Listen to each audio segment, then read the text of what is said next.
আসসালামু আলাইকুম। সবাইকে জুম্মা মোবারক। আমরা জুম্মার নামাজ শেষ করেই খাওয়া-দাওয়া করে বের হয়ে পড়লাম যে আমরা একটু বুড়িগঙ্গা নদীটা আজকে ঘুরে দেখব। তো আমরা ৩ ফ্রেন্ড চলে গেলাম যে বুড়িগঙ্গা যাব। বুড়িগঙ্গার ঘাটে চলে আসলাম। আস্তে, আস্তে এখন আমরা নৌকায় উঠবো। আমাদের গন্তব্যই হচ্ছে আজকে বুড়িগঙ্গা নদীটা সৌন্দর্য উপভোগ করা। তো অনেকটা টাইম থাকার ইচ্ছা আছে। দেখা যাক কতটা সময় থাকি। তো উঠে গেলাম আমরা আমাদের নৌকাতে। এখন আমরা নদীতে ভাসবো। ভাসতে, ভাসতে নদীর যে এই আশেপাশের প্রকৃতি, তারপর বর্ষা, বর্ষা ভিউ, শীতের এই আগমনী বার্তা, আগমনী বার্তা বলা যাবে না, শীত চলেই আসছে। তো সবকিছু মিলিয়ে আজকে বুড়িগঙ্গা নদীতেই বিকালটা উপভোগ করব। তো সারা সপ্তাহ ব্যস্ত থাকার পর একটা দিন একটু ঘোরার দরকার আছে। তো আজকে বেছে নিলাম যে আজকে একটু নদীতেই ঘুরবো। তো আমরা ৩ ফ্রেন্ড ঘুরতেছি। ঘুরতে, ঘুরতে আ নৌকার মধ্যেই আছি। মাঝি নৌকা চালাচ্ছে আনমনে, উনি ওনার মতো করে। তো নদীতে আশেপাশে প্রচুর নৌকা ছিল, শুক্রবার ছিল। তো অনেকেই ঘুরতে আসছে আমাদের মতো, যাদের কোনো কাজ নাই।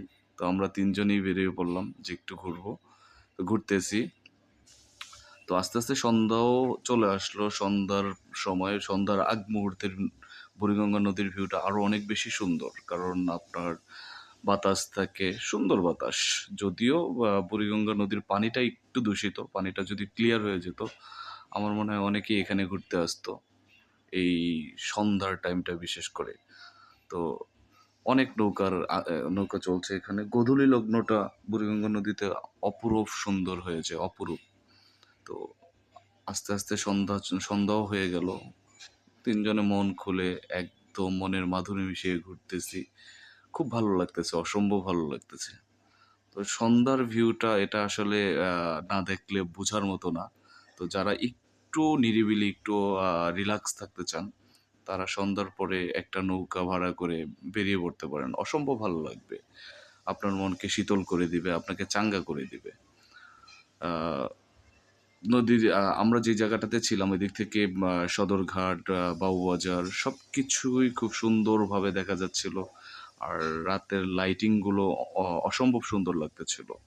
যদি বুড়িগঙ্গার পানিটা একটু পরিষ্কার হতো, আমি মনে করি এখানে অনেকেই ঘুরতে আসতো জাস্ট একটু নির্মল বাতাসের জন্য। তো আজকের ভিডিও এই পর্যন্তই। নতুন কোনো ভিডিও নিয়ে আপনাদের মাঝে আসবো। আল্লাহ হাফেজ।